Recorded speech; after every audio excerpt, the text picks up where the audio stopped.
All right, bringing him a little bit of Irish music there. Good morning. Thanks for waking up with us on Daybreak this St. Patrick's Day. I'm Matt Howerton. And I'm Dia Wall. Thankfully, not too much going on in North Texas today when it comes to the forecast. It's pretty chilly out there. We're going to get to Mariel Ruiz in just a minute. First, we have to get to traffic anchor Erica Lopez. We have a traffic impact alert already. Yeah, you're exactly right, Dia and Matt. What we've been following right now that remains at 6 o'clock this morning is a westbound I-30 near closure here at Trinity River. So police have been allowing one lane to get through. They're cutting into this lane where folks would typically merge onto the interstate, and then they're cutting back onto westbound I-30. But what we did learn, I'm going to step out just so you can take a peek at the scene. It's a little bit tough to tell with kind of just the blur of blinding lights, but we do know that there was a pedestrian fatality involved. We've learned this from Dallas police this morning, and we do have really extreme delays. I would advise against taking westbound I-30 through the downtown Dallas area. This is the backup at Lamar, and it's stretching past that. I want to show you another one of the backup cameras here at I-30 and East Grand. So this is stretching pretty far. I'll show you where this is on the map. Quick look at the big picture where most of our roadways are looking fine. This is obviously the biggest backup and issue this morning, but you can see the delays there. So as far as workarounds, 180 is going to be an option. Loop 12, of course, is going to be another option. There's a few other things that I'm following this morning. I'll talk about that coming up in my full report, but we'll send things to Mariel now for a check of your forecast. And a WFAA weather alert in place for this morning, and it is for the freeze potential. A freeze warning is in place. Some locations getting really close to that freezing point with wind chills in the 20s. Make sure to bundle up and grab a jacket. The freeze warning in place until 9 for all of North Texas, including DFW. And this again in place because of the potential for a few of us getting close to that freezing point of 32. It actually feels like 32 at DFW, but the actual temperature is 38. The winds are light out of the south. That's helping pump in a little bit of that heat into North Texas. The cloud cover overhead as well as helping keep temperatures above freezing this morning. That cloud cover in place across most of the region. Temperature now at 36 for Denton and McKinney, 35 in Fort Worth. It feels like 32 in McKinney, Greenville, and in Terrell, 36 in Denton. Today, we are going to see the temperature climb slowly at first because of this cloud cover, but if you're going to be out walking the pups, maybe running, jogging, getting the walk in, it's looking good. Just make sure to bundle up. We're talking near record heat coming up in just a few moments.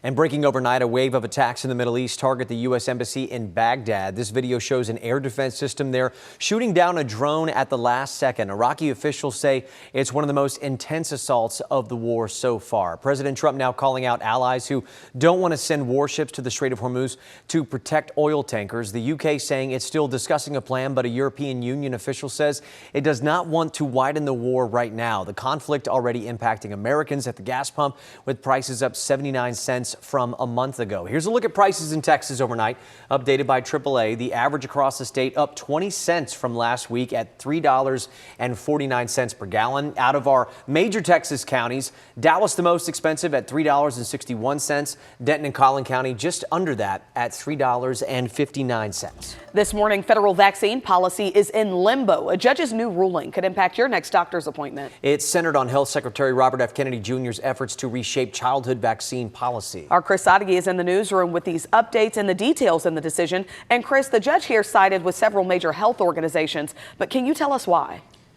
Yes, Dia, this isn't just a battle over vaccines, but how Health and Human Services institute policies, and a federal judge in this case ruled they did not follow proper procedure when changing the childhood vaccine schedule. Earlier this year, HHS Secretary Robert F. Kennedy reduced the number of recommended shots for children from 17 to 11. The 6 shots he removed from the schedule were rotavirus, hepatitis A and B, meningitis, RSV, and flu. A district judge in Massachusetts temporarily blocked the changes to the vaccine policy following a challenge from several American medical groups. One of the reasons this matters for families is cost, because vaccines on the recommended schedule are covered at no cost by insurance and the Vaccine for Children program. Not only did the judge block the changes, but also suspended the appointments of 13 new members RFK selected to serve on the Advisory Committee on immunization practices. That committee was set to meet this week.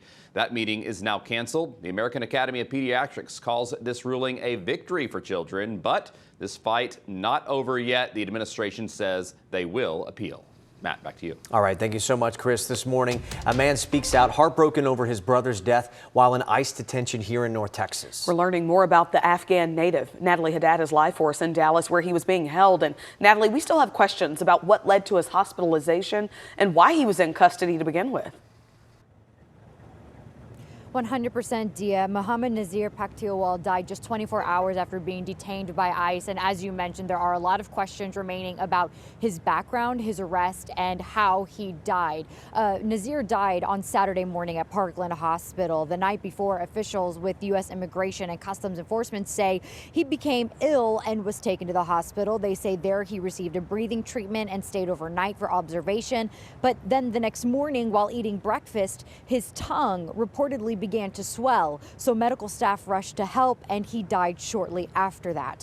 ICE says Nazir had previously been arrested for snap fraud and theft, calling him a, quote, criminal illegal alien from Afghanistan. But Nazir's brother tells WFAA that Nazir served alongside U.S. Special Forces for more than a decade. ICE confirms Nazir arrived in the United States the same week American troops withdrew from Afghanistan, but say he did not provide a military history. His brother says he was brought here by the same government that later arrested him and under whose custody he died. Whatever name the ICE agency giving him, he's not that guy.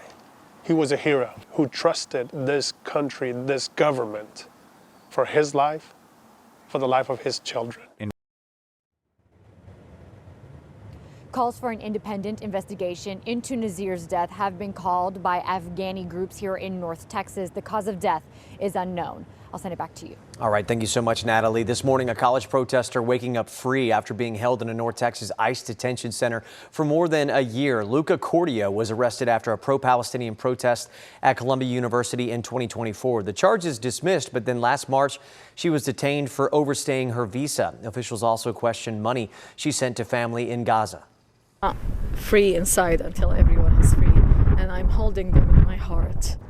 This is the third time a judge has ordered her release after the government extended her time in detention twice. Now let's get you to three things that you need to know this morning. Millions of people in Cuba are still in the dark amid an island-wide blackout. Officials say the electrical grid collapsed after the U.S. effectively shut off the flow of oil to the island. Cuba relies heavily on oil to generate electricity.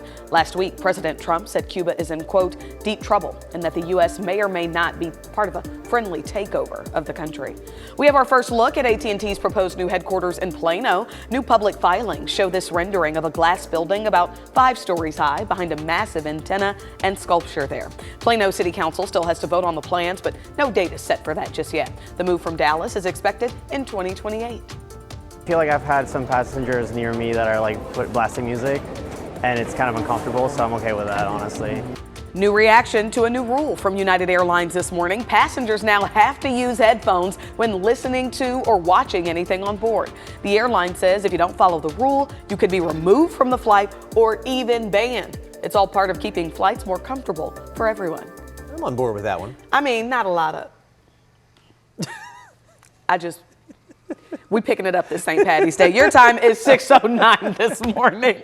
Yeah, still to come on Daybreak. One storm, a lifetime lost. The couple's home swept away by floodwaters. A crash in a no passing zone kills a North Texas firefighter, his wife, and son. We've got the details at 6:30, as well as how the community is wrapping their arms around his daughter, who survived the crash. And questions surrounding foster care management across North Texas ahead, why the state is asking a court to step in. From a freeze warning this morning to near record heat expected as we head towards the end of the week and over the weekend. We're breaking down the numbers for you, getting you prepared for the rest of the week. Let's go ahead and take a look at Fort Worth this morning. Good morning. A little cloud cover for you to start. Temperatures in the 30s. Grab the jackets. We're taking a look at the temps when we come back.